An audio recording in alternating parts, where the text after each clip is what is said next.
Petualangan tak melulu soal sensasi di tengah eksotisme alam. Terkadang ada persoalan konservasi atau perlindungan yang tak kalah penting bagi kelangsungan ekosistem. Perjalanan saya kali ini berbeda. Saya akan bergabung dengan tim International Animal Rescue untuk melepaskan satwa liar.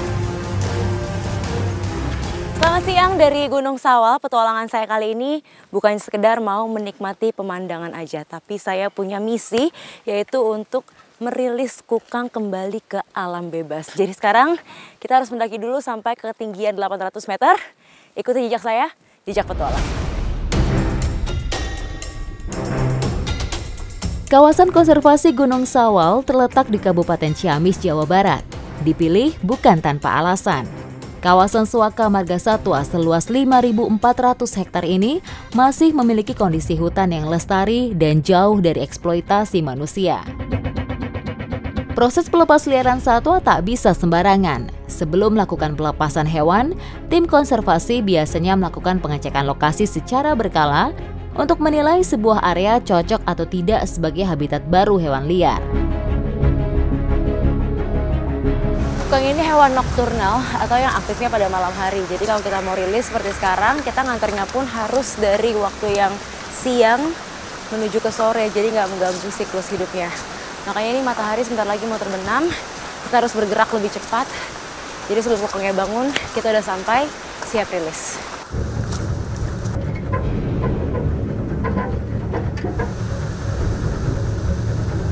Tak hanya menjadi habitat kukang, Gunung Sawal juga masih menjadi habitat macan tutul.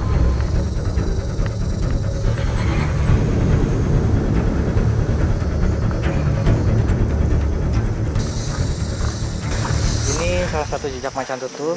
Ini penandaan indikator teritorialnya. Sini. Jadi di Gunung Sawal ini memang populasi macan tutulnya masih banyak banget. Dan jalur yang macan lewatin setiap harinya itu sama kayak jalur manusia. Nah ini tandanya ada cakaran di batang sama cakaran di tanah. Setelah berjalan hampir 3 jam, saya pun sampai ke kandang habituasi kukang. Kita sudah sampai di tempat kita akan merilis kukangnya, tapi ternyata nggak langsung dilepas ke alam liar ya. Kita taruh dulu di kandang habituasi. Tak hanya dilepaskan begitu saja, kukang masih terus dipantau dengan alat kecil yang disebut kolar. Kolar berfungsi memantau sejauh mana seekor kukang sudah berani mampu menjelajahi sebuah habitat baru setelah dilepas liarkan. Kukang pertama audit udah kita rilis. Jadi dipancing pakai bambu, nanti dia jalan masuk ke kandang habituasi. Nah di situ mulai deh dia ngerambat dari satu ranting ke ranting yang lain, belajar mengadaptasi, belajar menyesuaikan diri sama tempat tinggal barunya. Di dunia hanya ada 5 jenis kukang, 3 diantaranya ada di Indonesia, tersebar di Pulau Sumatera, Kalimantan, dan Jawa. Kukang Jawa masuk dalam status kritis. Di alam, kukang memiliki peran penting sebagai penyebar benih. Ini kukang kedua yang mau kita rilis, si Starmon, lebih agresif dibanding yang pertama.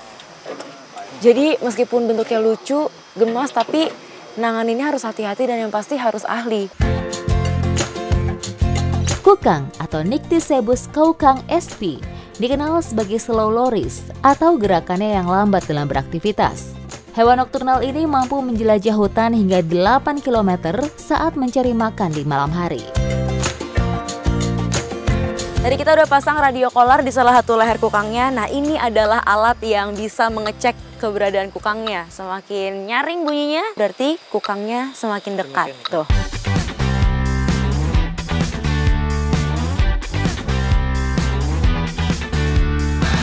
Dari sinilah proses rehabilitasi kukang bermula. Terletak di Bogor, Jawa Barat, markas International Animal Rescue Indonesia saat ini menampung puluhan satwa kukang hasil sitaan. Sebelum ditampung di kandang karantina atau kandang rehabilitasi, kukang dengan kondisi tertentu juga diobati layaknya manusia. Kita lagi ngelakuin salah satu tindakan perawatan sama kukangnya, jadi dia punya luka di bagian belakang. Ini mau dipasangin pelindung supaya dia nggak jilatin lukanya terus. Jadi mau kita bius dulu kukangnya. Proses penanganan luka hewan appendix 1 ini dilakukan penuh kehati-hatian. 2 orang tim dokter spesialis penanganan hewan liar dengan cepat mengobati luka. Si Jonah sudah bangun dan lihat deh, matanya tuh lucu dan mukanya memang benar-benar ngegemesin. Jadi nggak heran kalau akhirnya banyak orang yang pengen pelihara kukang. Tapi sebenarnya kukang itu nggak boleh dipelihara ya dokter. Yep. Jadi dia harus hidupnya di alam liar, bukan hewan peliharaan. Inilah tempat tinggal kukang selama direhabilitasi. Sepasang kukang diletakkan di sebuah kandang dengan kamuflase ranting dan daun. Setiap harinya, kegiatan dan perkembangan setiap individu kukang dipantau.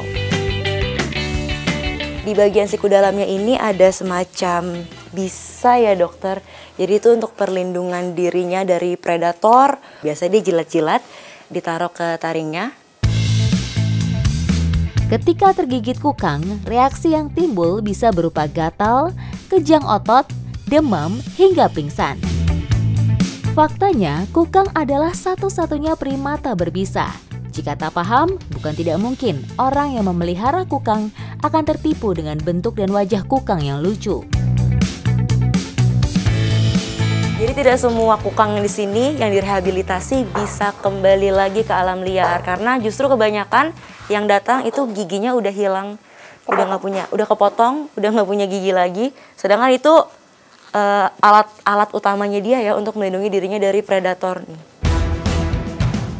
Iya, besar ataupun kecil, hewan liar bukan peliharaan manusia.